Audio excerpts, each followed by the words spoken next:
Assalamualaikum warahmatullahi wabarakatuh. Selamat siang anak-anakku tercinta. Untuk 11 PPLG A, B, dan C.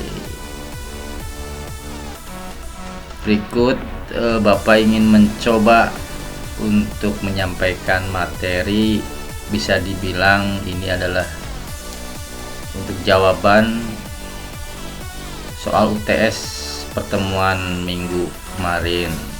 Baiklah anak-anak, silahkan kita simak video berikut atau paparan dari Bapak.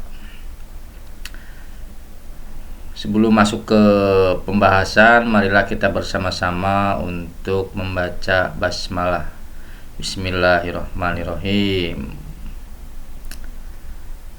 Bapak akan pandu dari jauh dengan video ini. Bapak sedang camping ini di atas gunung, dapat dilihat videonya.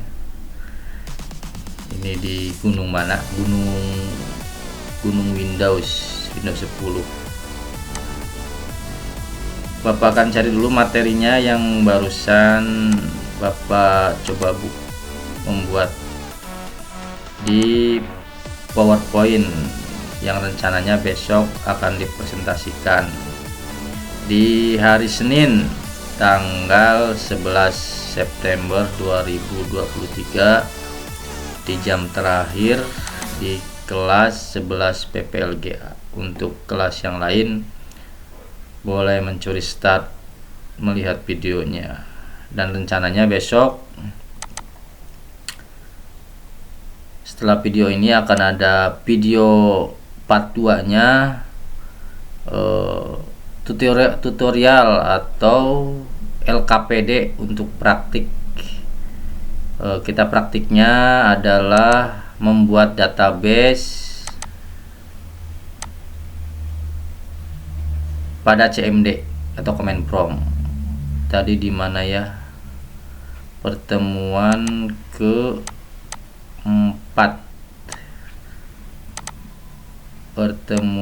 keempat. Ini bahan materi membuat database dan tabel melalui CMD. Kita buka saja.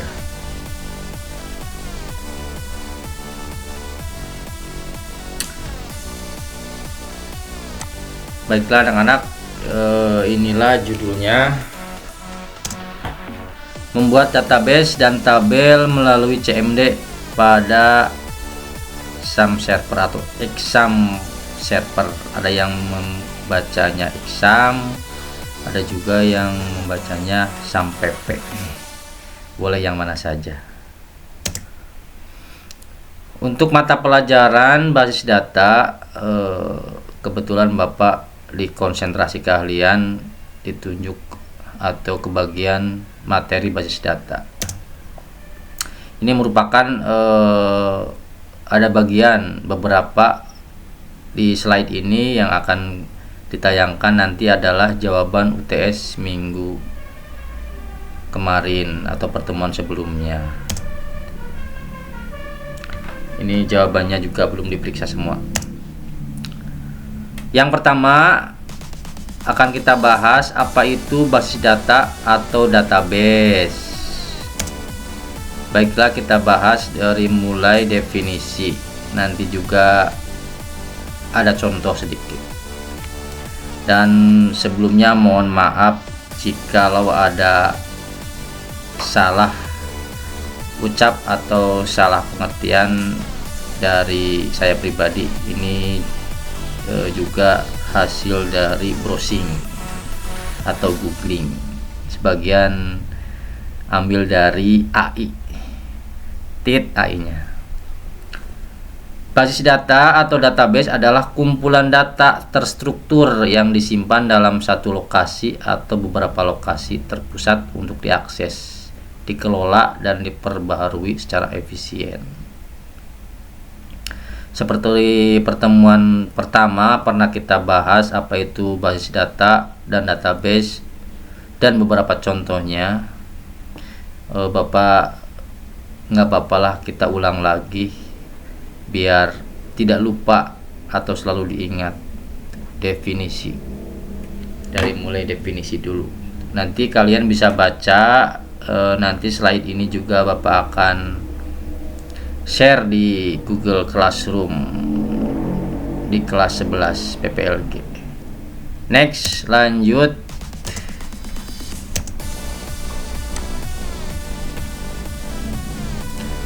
Dalam basis data, data-data ini diatur dalam tabel atau entitas. Apa itu entitas? Pernah kita bahas, yang memiliki hubungan satu sama lain. Contoh entitas, apa itu entitas? Kan pernah kita bahas. Mungkin untuk definisi Bapak akan bahas sekilas di sini karena sudah pernah disampaikan. Nanti yang akan ditekankan adalah video tutorial part satunya adalah bagaimana kita ngoding atau belajar ngetik struktur pemrograman. Pada part 1 ini adalah pada CMD dengan XAMPP atau SAM server. Basis data digunakan untuk menyimpan informasi yang berkaitan dengan berbagai aspek seperti data pelanggan, data produk, informasi transaksi, dan banyak lagi. Nanti kalau ada pertanyaan boleh disampaikan di via grup WA atau Google Classroom, atau nanti pas tatap muka di kelas di pertemuan berikutnya terkait video yang akan Bapak sampaikan ini. Pentingnya menggunakan database. Apa sih pentingnya kita harus menggunakan database? Mari kita simak. Pentingnya basis data dalam dunia komputer dan teknologi informasi tidak dapat diabaikan. Betul sekali. Basis data berfungsi sebagai penyimpan pusat informasi yang dapat diakses oleh berbagai aplikasi dan sistem, yang memungkinkan organisasi untuk mengelola dan data mereka dengan lebih efisien dan menghasilkan wawasan berharga dari data tersebut. Sengaja Bapak bantu bacakan ini, maksudnya bukan dongeng sebelum tidur, tapi kan ada beberapa siswa yang mungkin dapat memahami materi, kelompok siswa yang kinestetik, auditory yang mampu membantu pemahaman atau materi bisa dimengerti dengan audio, video. Beda halnya dengan yang kinestetik gitu, dengan nggak mau diem tapi mudah menangkap materi apa yang disampaikan oleh guru. Selanjutnya, berikut beberapa konsep dasar terkait dengan basis data. Ada apa saja sih di basis data? Yang pertama ada tabel. Ini mungkin jawaban kemarin soal nomor, kalau nggak salah nomor 3 atau nomor 2. Yang terkait dengan basis data ada apa saja? Yang pertama ada tabel. Apa itu tabel? Tabel adalah entitas utama dalam basis data yang digunakan untuk mengorganisasi data. Setiap tabel terdiri dari baris dan kolom. Baris itu yang horizontal, kolom yang vertikal. Itu deskripsinya biasanya seperti itu. Baris mewakili catatan individual, sedangkan kolom mewakili atribut atau field dari catatan tersebut. Contohnya, misalkan tabel stok barang. Untuk kolom misalkan ada ID atau kode barang. Itu yang kolom ke bawah. Nah, nanti atribut atau fieldnya atau barisnya bisa diisi misalkan 001. Kolom berikutnya misalkan nama barang atau entitasnya nama barang, nanti atribut atau filenya misalkan toko buku ya buku. atau toko ATK dari nama barang itu, contohnya bisa pulpen, penggaris, dan yang lain. Itu untuk contoh atribut atau field atau value atau isi data dari baris. Untuk entitas, contohnya nama barang. Bapak harap dapat dimengerti, dapat dibayangkan sampai sini. Kemudian selain tabel, yang kedua ada kunci utama atau yang sering dikenal dengan istilah primary key. Anak-anak biasanya sering membacanya seperti itu, artikulasinya jelas, atau kalau mungkin dibaca yang benar primary key, artinya kunci utama. Jadi yang di dalam tabel nanti ada beberapa, ada salah satu entitas yang harus yang bisa atau yang dapat dibikin atau digunakan menjadi kunci utama atau primary key, di mana nanti fungsi kunci utama akan dibahas di slide berikutnya atau di contoh nanti ada. Kunci utama adalah salah satu kolom atau kombinasi kolom dalam sebuah tabel yang digunakan untuk mengidentifikasi secara unik setiap catatan dalam tabel tersebut. Ya, betul sekali. Primary key penting untuk memastikan bahwa setiap catatan memiliki nilai identifikasi yang unik. Jadi contoh entitas atau kolom yang biasanya atau dapat digunakan dibuat menjadi kunci utama adalah nanti yang atribut atau fieldnya atau value-nya atau nilainya biasanya yang datanya bersifat unik. Misalkan kayak tadi dicontohkan tabel barang, stok barang, ID atau kode barang, datanya itu unik. Dalam artian data satu dengan data yang lain tidak boleh yang sama. Misalkan kode barang 1, kode barang 2 tidak boleh sama. 001 sudah dimasukkan dalam tabel, tidak bisa diinputkan lagi kecuali misalkan nama yang bukan kunci utama. Contohnya kode barangnya 001, nama barangnya pulpen.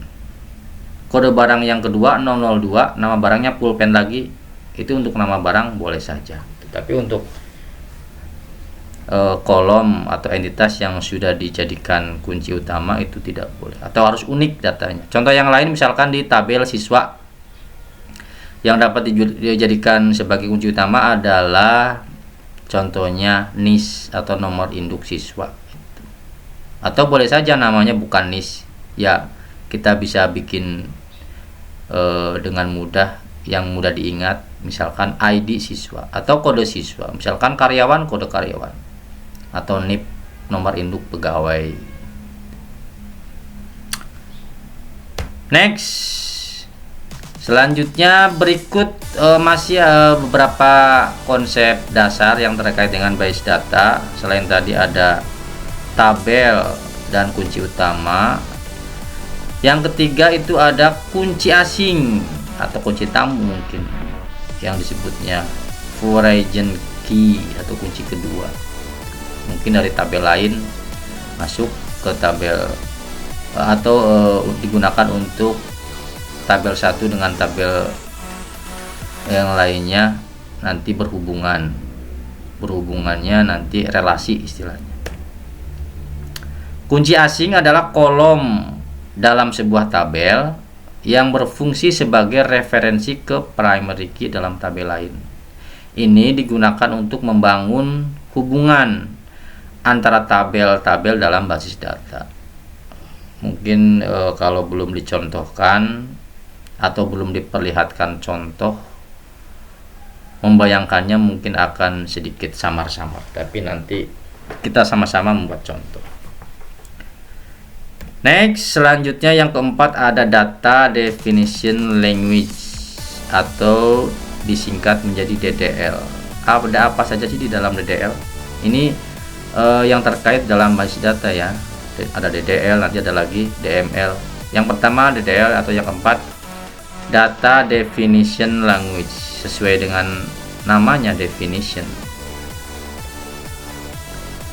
Adalah bahasa yang digunakan untuk membuat untuk membuat, mengubah dan menghapus struktur tabel dalam basis data. Ini termasuk perintah seperti create, alter, drop. Nanti kita kasih contoh bagaimana kita memberikan perintah create, alter, dan drop. Selanjutnya next, masih terkait dengan basis data, ada apa lagi? Yang kelima itu ada DML atau Data Manipulation Language. Data Manipulation Language ya, kita bisa memanipulasi data dengan perintah DML. Adalah bahasa yang digunakan untuk memanipulasi data dalam tabel, seperti menambahkan, mengubah, atau menghapus catatan. Ini termasuk perintah seperti insert, update, delete, dan select. Insert itu untuk memasukkan data atau menambah ke dalam tabel. Insert. Update itu untuk mengupdate atau merubah, bisa saja dikatakan seperti itu. Data yang sudah masuk bisa diupdate atau bisa perintah memperbaharui.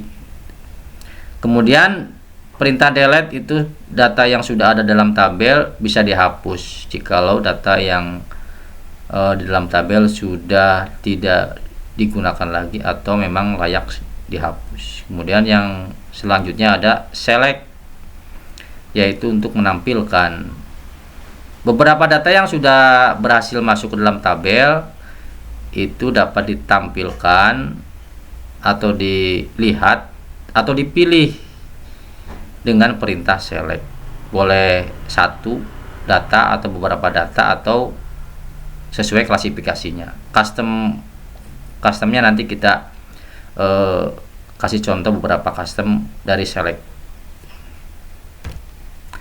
Yang keenam ada normalisasi. Apa sih normalisasi? Adalah proses desain basis data yang bertujuan untuk mengurangi redundansi data dan meningkatkan efisiensi struktur basis data dengan memisahkan data ke dalam tabel-tabel yang sesuai. Ya, nanti kan misalkan ada basis data beberapa tabel harus dinormalisasi biar datanya atau tabel-tabelnya yang sesuai. Misalkan di perpustakaan tabel peminjam, tabel buku, tabel operator, ada tabel yang lainnya, dan masih banyak contoh yang lain. Ya, jadi nanti sebelum direlasikan kita berusaha menormalisasikan terlebih dahulu. Berikut beberapa konsep masih terkait dengan basis data. Ada apa lagi di sini? Yang ketujuh, sistem manajemen basis data atau DBMS. Ini merupakan perangkat lunak yang digunakan untuk mengelola, mengakses, dan memanipulasi basis data. Menyediakan antarmuka itu ya seperti aplikasi, antar aplikasi atau pengguna dan basis data. Basis data digunakan di berbagai bidang termasuk bisnis, ilmu pengetahuan, pemerintahan, dan hampir semua sektor yang memerlukan pengolahan data yang efisien. Basis data membantu dalam pengambilan keputusan, pelacakan informasi, dan pengelolaan data dengan cara yang terstruktur dan terorganisir.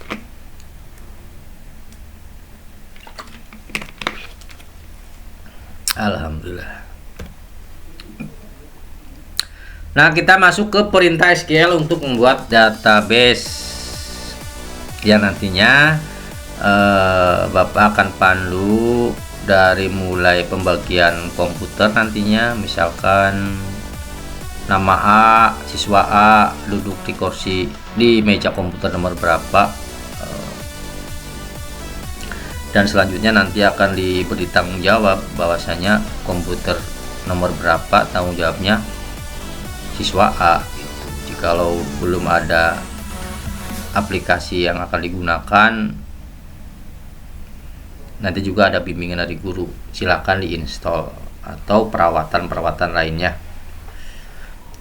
dari mulai menyalakan sampai shutdown, tanggung jawabnya siswa pengguna itu. Belajar tanggung jawab. Perintah SQL untuk membuat database. Nah, untuk membuat database, perintah SQL-nya seperti apa? Kita lihat. Mungkin ini adalah jawaban soal UTS nomor 5A, karena nomor 5 kemarin banyak anaknya sampai H kalau nggak salah, A, B, C, D, F, G, H. Nah, ini adalah perintah SQL untuk membuat database. Untuk membuat sebuah database dalam SQL kan sudah dijelaskan kemarin di pertemuan sebelumnya. Anda akan menggunakan perintah create. Nanti ketik saja create database. Berikut adalah sintak umumnya. Create database diikuti dengan nama databasenya. Nanti biasanya nama databasenya itu bisa ditentukan oleh guru di soal yang tertuang atau di LKPD, atau nanti bisa saja guru memberikan instruksi. Silahkan contohnya, silakan Anda membuat perintah SQL dengan nama database menurut Anda, atau nama siswa masing-masing, nama databasenya. Tapi biasanya ditentukan, bisa juga nanti siswa diberi kesempatan untuk membuat nama database. Di sini nama database adalah nama yang akan Anda berikan atau kita berikan pada database baru yang akan kita buat. Sebagai contoh, jika kita ingin membuat database dengan nama toko online, oh ya, ini contoh nama databasenya toko online, dapat kita lihat itu tanpa menggunakan spasi. Dibiasakan dalam penamaan database atau penamaan tabel itu jangan atau tidak boleh ada jarak atau spasi. Lebih baik disatukan atau boleh menggunakan underscore. Ini contohnya yang disatukan dengan memberikan huruf kapital di awal kata toko online. Ini dalam tanda double petik itu untuk menandakan bahwa itu nama. Tapi nanti dalam perintah SQL-nya tidak menggunakan tanda petik. Perintah SQL-nya akan terlihat seperti di bawah ini. Kita lihat create database toko online, create spasi database spasi toko online, diakhiri dengan titik koma. Jangan lupa, kalau tidak ada titik komanya silakan saja dicoba besok di lab atau di komputer masing-masing yang sudah punya komputer jinjing atau laptop. Boleh dicoba di rumah terlebih dahulu tanpa titik koma atau dengan titik koma, hasilnya seperti apa. Next.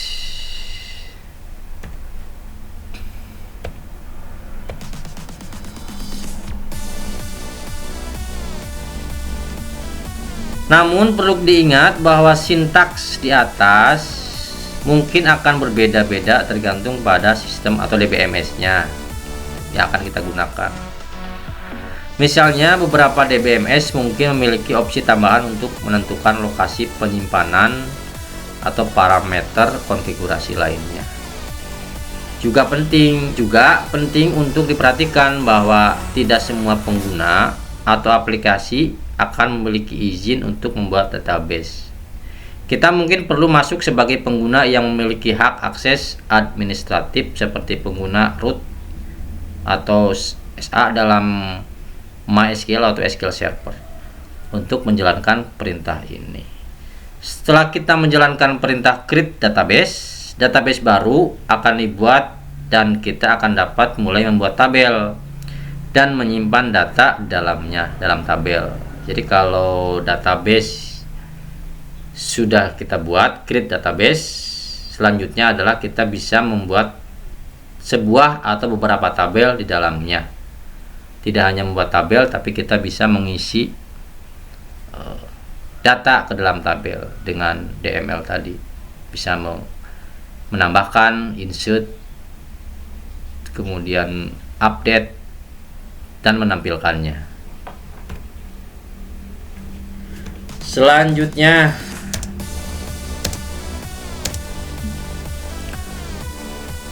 perintah SQL untuk menampilkan database yang telah berhasil dibuat. Setelah kita berhasil membuat database, tentunya kita perlu melihat dulu, memastikan berhasil enggak database yang kita buat tadi. Create database, nama databasenya apa, misalnya tadi contohnya toko online. Nah, perintahnya adalah sebagai berikut. Ini mungkin jawaban soal nomor 5B. Untuk menampilkan daftar database yang telah berhasil dibuat dalam sistem manajemen basis data atau DBMS, kita dapat menggunakan perintah SQL yang sesuai dengan DBMS yang kita gunakan. Berikut beberapa contoh perintah untuk beberapa DBMS yang populer. Yang pertama, MySQL dan MariaDB. Untuk menampilkan daftar database dalam MySQL atau MariaDB, kita dapat menggunakan perintah berikut, yaitu ketik saja nanti show databases atau show database titik koma. Show, tampilkan atau perlihatkan. Nah, beda lagi di nomor 2 di Microsoft SQL Server. Kita menggunakan perintah berikut untuk melihat daftar database, yaitu select name from sys databases titik koma. Tapi biasanya sih kebanyakan show.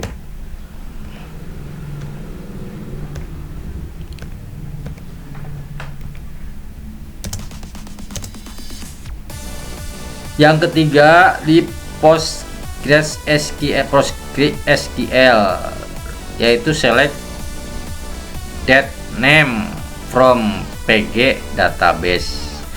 Yang keempat, SQLite, perintahnya adalah titik atau dot databases. Beda-beda jadi ya, tergantung DBMS nya yang kita gunakan.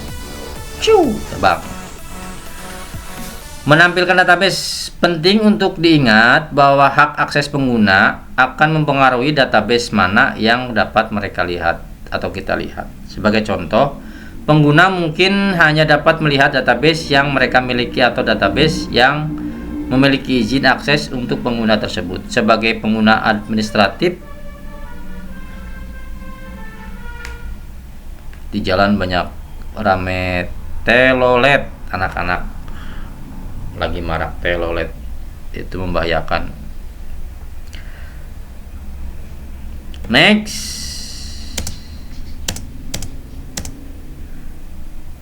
yang selanjutnya, setelah kita melihat database yang kita buat, kita perlu ada perintah SQL untuk menggunakan. Jadi kalau kita akan membuat tabel dalam database, kita perlu mengetik dulu atau menuangkan dulu perintah SQL untuk menggunakan database. Apa sih instruksinya untuk menggunakan database dalam SQL? Oh, ini jawaban nomor 5C mungkin. Untuk menggunakan atau memilih, kenapa memilih? Kan nanti ada beberapa database. Database punya kita, punya siapa. Nah, kita pilih database yang mana yang akan kita gunakan. Sebuah database dalam SQL, kita dapat menggunakan perintah use atau UC yang artinya gunakan atau menggunakan. Pada beberapa sistem manajemen basis data atau connect pada beberapa sistem lainnya, tergantung DBMS.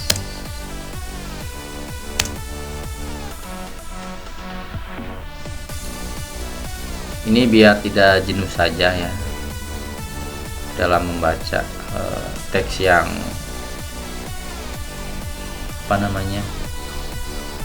diam saja akan jenuh. Berikut adalah contoh penggunaan perintahnya pada beberapa DBMS yang umum. Perintah apa tadi? Menggunakan database. Yang pertama MySQL dan MariaDB. Perintahnya adalah use nama database-nya apa. Yang kedua sama, use nama database-nya apa. Kalau di nomor 3 ini /c nama database. Kalau di SQLite tidak memiliki perintah use atau connect karena hanya mendukung satu database aktif dalam setiap sesi. Anda cukup membuka koneksi ke file database SQLite dan itu akan otomatis menjadi database aktif.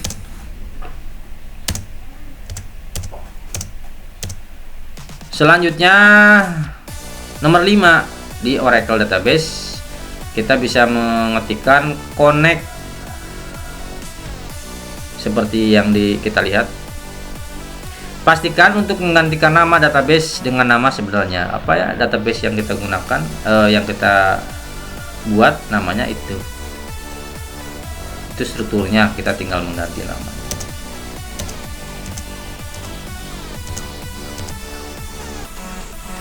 Nah, masuk ke perintah SQL untuk membuat tabel. Asumsinya kita sudah membuat database, sudah menampilkan kan, sudah menggunakan atau sudah memberikan perintah instruksi use menggunakan database.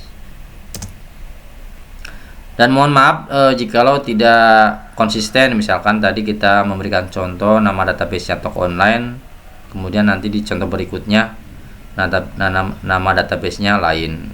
Gak apa-apa, ini sebagai contoh saja ya, kita belajar konsentrasi.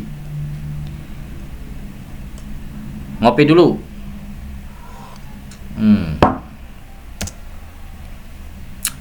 Oh, ini jawaban nomor 5D. Ada madu, sarang lebah. Untuk membuat tabel dalam database menggunakan SQL, kita dapat menggunakan perintah create table. Create table ngetiknya. Berikut adalah contoh sintaks umumnya. Create table, nama tabel, buka kurung, kolom 1 tipe datanya apa, kolom 2 tipe data 2, dan seterusnya. Diakhiri buka kurung tutup dan titik koma. Di sini kita harus mengganti nama tabel dengan nama yang ingin Anda berikan dengan nama yang ingin kita berikan pada tabel yang akan kita buat. Misalkan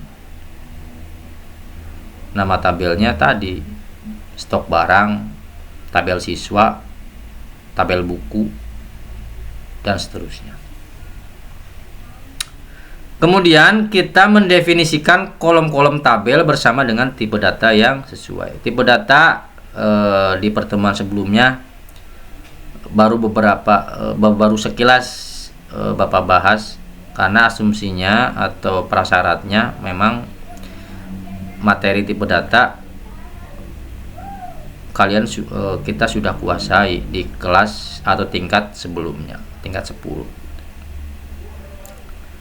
Ada varchar, ada banyak lagi, date, dan lain-lain. Nanti kita bisa pilih untuk kolom atau entitas yang bersesuaian. Setiap kolom memiliki nama dan tipe data yang menggambarkan jenis data yang akan disimpan dalam kolom tersebut. Ya betul. Beda contohnya misalkan nama kolom entitasnya nama barang dengan tanggal beli. Jangan disamakan tipe datanya, karena jenis datanya jelas berbeda.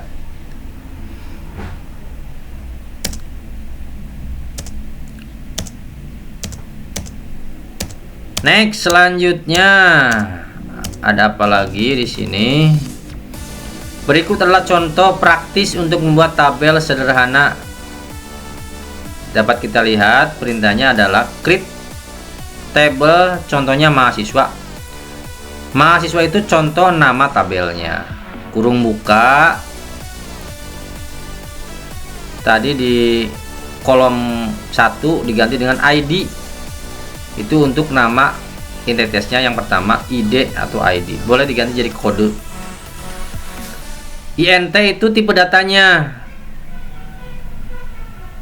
Boleh dibilang sebagai integer yang nilainya berupa bilangan bulat.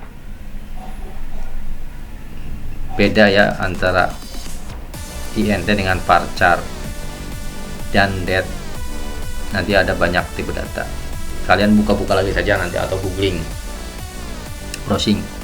Kemudian masih dalam satu baris itu diikuti dengan primary key.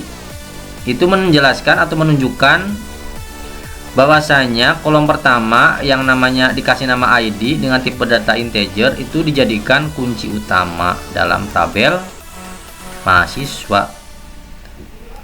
Kemudian kolom yang kedua, entitas yang kedua dikasih nama. Boleh kalau kalian ingin panjang ya nama underscore MHS atau nama underscore mahasiswa. Tipe datanya contohnya varchar. Kemudian dalam kurung 50. Apa sih 50 itu? Itu rentang batas jumlah karakter untuk data nama nantinya yang kalau kita input isi untuk kolom nama tidak boleh lebih dari 50 karakter. Karakter itu bisa huruf, angka, simbol dan lain-lain. Ya biasanya kan nama tidak panjang-panjang.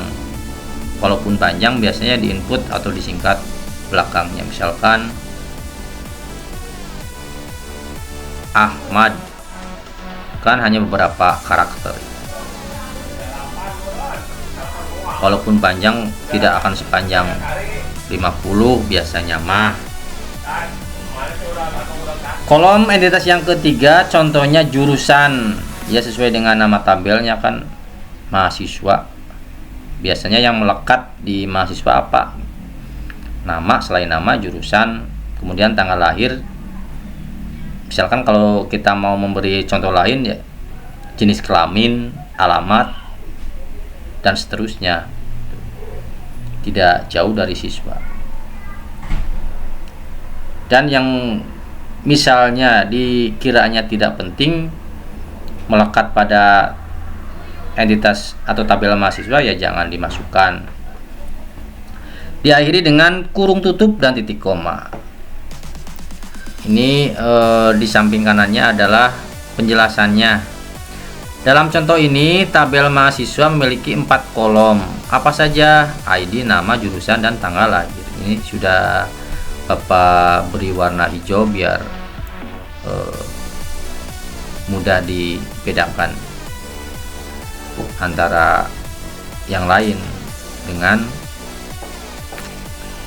nama kolomnya, entitasnya. Kolom atau entitas ID dengan tipe data integer atau INT sebagai primary key atau kunci utama. Nanti datanya harus unik, perlu diingat. ID tidak boleh ID di baris ke-1 001, baris kedua 001 lagi, tidak boleh. Atau sama satu tabel ID-nya, misalkan datanya ada 100, sama ini, apalagi itu. Nanti juga ada pesan dari sistemnya atau notifikasi. Biasanya mungkin bisa dibilang debug. Yang kedua ada nama dengan tipe data varchar 50 untuk menyimpan nama mahasiswa. Jurusan sama varchar 50 untuk menyimpan jurusan. Kok nama sama jurusan sama ya, kalau mau panjang boleh 100 misalkan, tapi mungkin jurusan juga jarang yang panjang. Misalkan sistem informasi itu berapa karakter, teknik informatika hanya beberapa karakter, masih banyak ruangnya. Yang terakhir contohnya, ini masih contoh tanggal lahir dengan tipe data date. Tuh dapat kita perhatikan Yang pertama tipe datanya integer, yang kedua varchar, yang ketiga varchar, yang tanggal lahir tipe datanya date. Itu disediakan di DBMS untuk menyimpan tanggal lahir. Nanti untuk ID yang contoh di sini dijadikan kunci utama. Untuk pengisian datanya nanti ada custom lagi, bisa dibuat atau dibikin otomatis terisi. Nanti ada kita pembahasannya. Jadi untuk nama, jurusan, tanggal lahir atau kolom entitas yang lain diisi di insert manual. Kalau yang dijadikan kunci utama boleh diisi secara otomatis. Istilahnya kalau nggak salah auto increment. Misalkan terurut 001, itu 01-nya tidak diketik atau tidak melalui perintah insert into itu, tapi secara otomatis. Ya kalau mau angka karena integer 01. Kalau tipe data yang lain mungkin ABC terurut, tapi biasanya sih integer.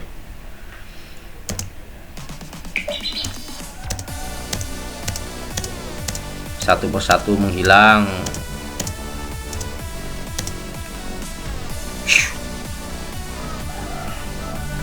Perintah SQL untuk membuat tabel. Pastikan bahwa kita memilih tipe data yang sesuai untuk setiap kolom, sesuai dengan jenis data yang akan kita simpan. Betul sekali. Tadi ada varchar, ada integer, ada date. Setelah kita menjalankan perintah create table, tabel baru akan dibuat dalam database kita, dan kita dapat memulai untuk menyimpan data di dalamnya menggunakan perintah insert. Ada SMS WhatsApp.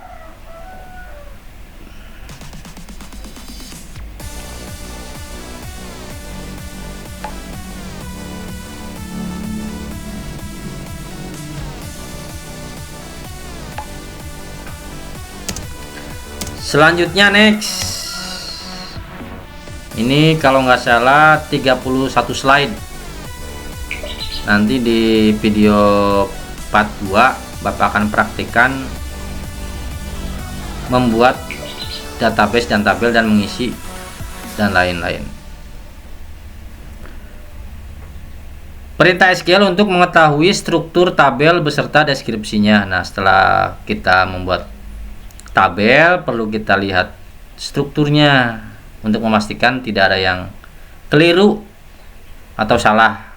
Untuk mengetahui struktur tabel beserta deskripsinya, kita dapat menggunakan perintah describe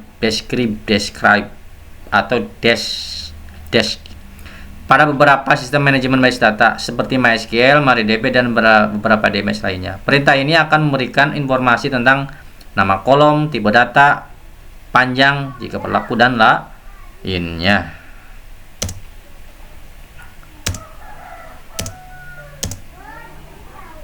Berikut adalah sintaks penggunaan perintah describe atau desk.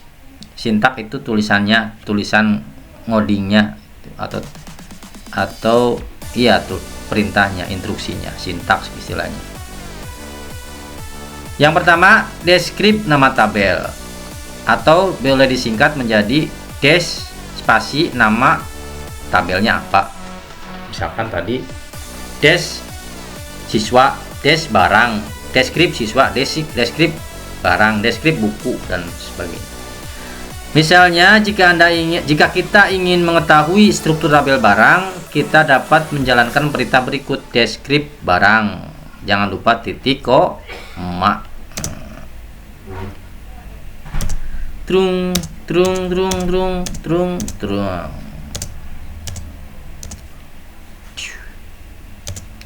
Struktur tabel beserta deskripsinya. Hasilnya akan menampilkan informasi tentang setiap kolom dalam tabel barang, contohnya termasuk nama kolom, tipe data, panjang, dan seterusnya.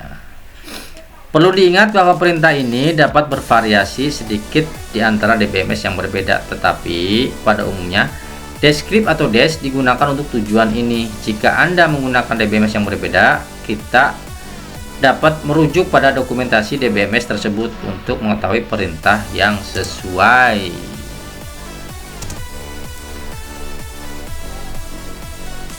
Selanjutnya adalah perintah SQL untuk mengisi. Ini tadi mungkin kurang hobi ya, huruf G nya tidak typo istilahnya. Perintah SQL untuk mengisi data ke dalam tabel yang telah kita buat tentunya. Untuk memasukkan data ke dalam tabel dalam SQL atau menggunakan perintah SQL, kita dapat menggunakan perintah insert into. Nulisnya pakai O tapi dibacanya U. Insert into, masukkan ke dalam atau ke mana.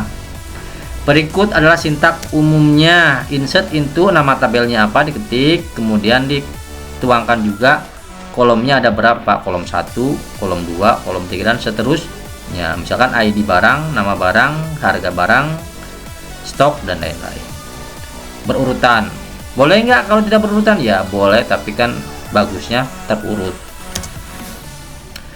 Setelah itu values atau dibaca values, isinya apa? Setelah kolom terurut tadi biar kita mudah mengisinya, misalkan kolom 1 ID barang nilainya apa, nilai 1, nilai 2 dan seterusnya sesuai dengan kolom atau entitasnya. Itu untuk value-nya. Di sini contohnya. Contoh penggunaan perintah insert into. Misalkan kita memiliki tabel mahasiswa, ya seperti tadi Bapak jelaskan, mohon maaf ini contoh tabelnya mahasiswa, contoh di awal, databasenya toko online, kan tidak nyambung tapi tidak apa-apa, semoga dapat dipahami. Dengan kolom-kolom nama, jurusan dan umur, dan kita ingin memasukkan data mahasiswa baru. Insert into mahasiswa. Nah ini nama tabelnya berarti mahasiswa. Kolomnya ada 3, nama, jurusan, umur. Isinya values, namanya Fatah Yasin, jurusannya teknik informatika, umurnya 40. Dapat kita lihat bahwa nama Fatah Yasin itu diapit tanda petik tunggal. Begitu juga teknik informatika itu sesuai dengan tipe datanya. Kalau 40 biasanya integer, angka. Kalau yang tanda petik biasanya menggunakan atau diapit tanda petik tunggal, itu biasanya tipe datanya adalah varchar. Beda ya. Dalam contoh di atas kita memasukkan data mahasiswa dengan nama Fatah Yasin, jurusan teknik informatika dan umur 40 ke dalam tabel mahasiswa. Ini tidak ada tahun ya, ini keterangan saja. 40 itu 40 tahun ke dalam tabel mahasiswa. Kalau value nya 40 tahun, tentunya itu tipe datanya bukan integer dan harus diapit tanda petik tunggal. Tapi kan itu 40 saja, dan ini di bawah 40 tahun itu untuk menjelaskan saja bahwa 40 adalah 40 tahun usianya cukup matang untuk menyesali apa yang sudah lalu. Mengisi data ke dalam tabel, kita juga dapat memasukkan beberapa baris data sekaligus. Kalau tadi contohnya cuma 1, nah sekarang contoh menginput atau menginsert atau memasukkan data sekaligus beberapa data atau baris. Berikut masih di tabel yang sama, insert into mahasiswa, nama, jurusan, umur.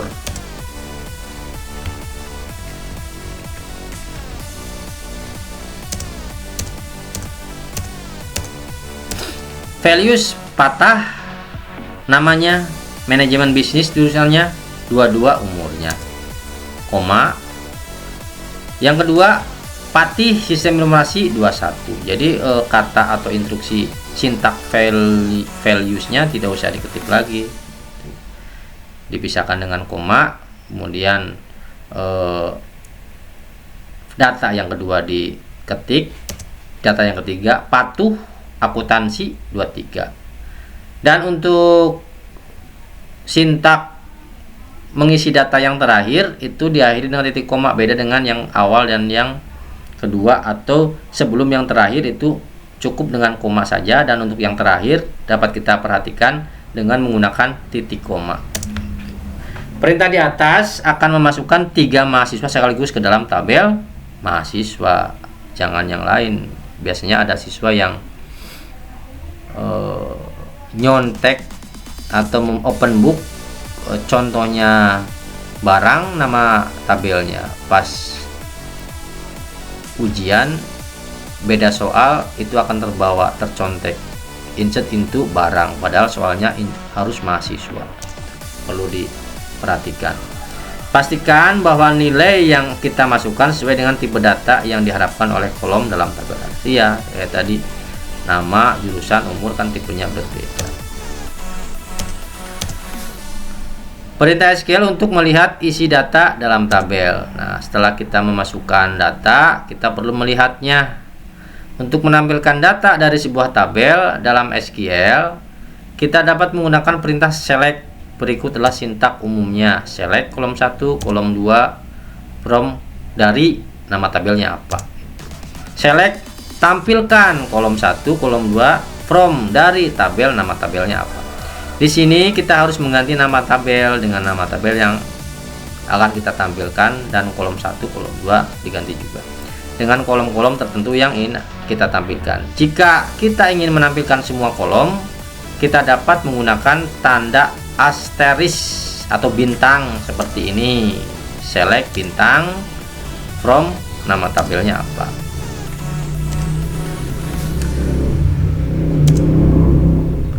Contoh penggunaan perintah select untuk menampilkan semua data dari tabel mahasiswa yang telah kita buat sebelumnya. Select, diketik saja nanti select spasi bintang garis baru from mahasiswa titik koma. Nanti akan muncul ngaberebet struktur tabelnya dan isinya. Hasilnya akan menjadi daftar semua data dalam tabel mahasiswa. Kita juga dapat menambahkan kriteria pencarian menggunakan klausa where untuk menampilkan data yang memenuhi kondisi tertentu. Jadi tidak, misalkan datanya ada banyak, tidak harus memilih lagi, tidak men-scroll istilahnya. Kita bisa menggunakan klausa where untuk menampilkan data tertentu. Contoh, untuk menampilkan semua mahasiswa dengan jurusan teknik informatika. Misalkan di suatu universitas ada beberapa jurusan. Nah, ingin ditampilkan mahasiswa yang hanya jurusan informatika saja. Atau kalau di SMA kita ada 8 jurusan, kalau sekolah kita ada database-nya, tentunya ada. Ingin menampilkan siswa kelas 11 yang hanya jurusan PPLG, perintahnya dengan menggunakan klausa where. Nanti yang ditampilkan tidak semua siswa di SMK Padalarang, tapi hanya siswa dengan klausa tertentu. Select spasi bintang from tabelnya namanya apa, where jurusan, tinggal diisi dengan diapit tanda petik tunggal titik koma. Tentunya itu hanya beberapa contoh pencarian. Masih banyak lagi customisasi atau contoh yang lain untuk mencari data. Itu nanti kita bahas di pertemuan berikutnya. Alhamdulillahirobbilalamin. Kita bersama-sama berdoa semoga apa yang kita pelajari dapat menjadi ilmu yang berkah dan dapat kita amalkan kepada sesama. Terima kasih. Assalamualaikum warahmatullahi wabarakatuh. Dan sampai jumpa.